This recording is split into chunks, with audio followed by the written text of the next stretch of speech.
Hello everyone. Welcome to our channel ISC Steno. We are starting the passage at speed of 110 words per minute. Start. Mr. Deputy Chairman, Sir, before beginning my speech on the budget, I would like to associate myself with the other gentlemen without holding any speculation in condemning the incident which was referred to earlier. Everybody here, I'm sure, will join with me that political violence is not the thing to be thought of, and it is a very condemnable one, and I associate myself with the views expressed by my other friends on both sides of the house. So far as the budget is concerned, as the economic survey has indicated, the year 2004 to 2005 was a year of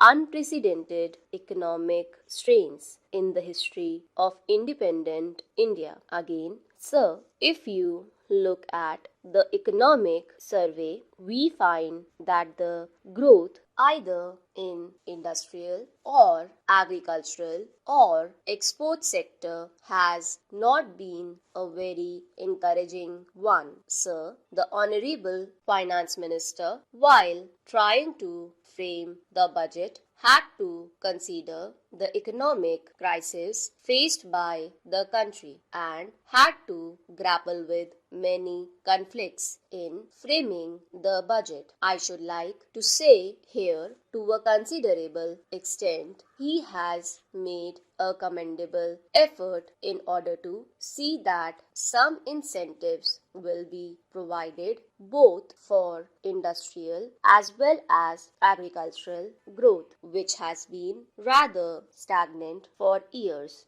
in this country. So, the problems of inflation, economic stagnation, and mounting unemployment and almost a halt in the industrial and agricultural growth have been facing the country for the last several years, and these have to be broken. But I wonder whether the proper way to tackle these serious problems is to follow the same old path of increasing indirect taxation and budgetary deficit. If you look at the figures, we find the deficit of rupees 126 crores, which was estimated by the previous finance minister for the year 2004 to 2005, has now revealed itself not to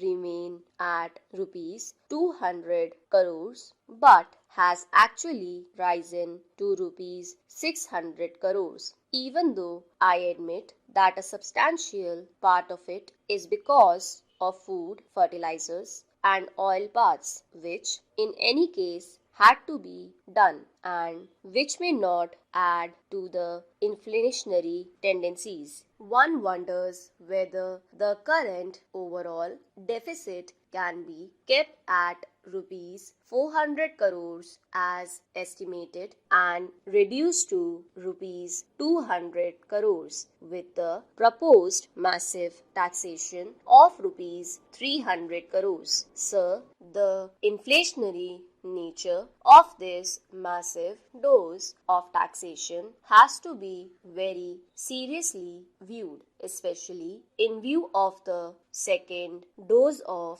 impost with which the finance minister had to come out in the middle of the last year, which amounted to nearly rupees 100 crores. Again, the impost of the previous finance minister for resource raising on top of the previous one, which gathered nearly rupees 800 crores to rupees 1000 crores by the way of central taxes, railway taxes, post and telegraphs levies, and also taking into consideration the many deficit budgets of the different states, I am sure will result in back-breaking burden for the people. Sir, the impost on consumer items has added a further burden on the common man.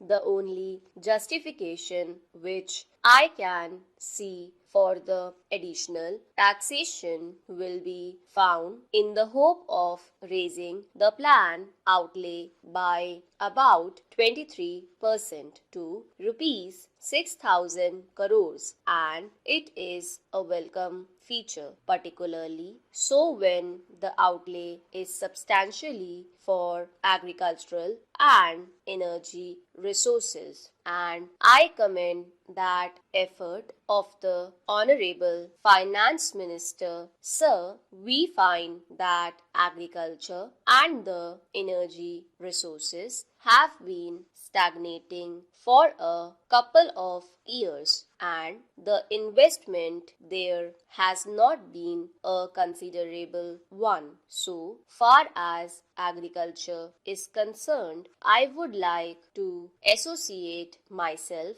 with the views expressed by my honorable friend who has gone into greater details of the position with regard to agriculture in a country which has more than 70% of the people living in rural areas. The effort that has been made all these years is not a commendable one, and if you compare it with the development in the urban areas, it has been rather a very neglected one. Sir, even with regard to the organized sector in wages and other amenities, there is always agitation, and they will be in a position to get relief. And we always find that the demand is for linking the wages to the rising cost of living. But what happens in the case of the agriculturist? As a man living in rural area, he has no hope. Whatever rising cost of living, he has to eke out a living with whatever he can produce out of the paltry piece of land that is available to him. I am not against the ceiling on land holdings or new land reforms which have been brought in. Stop.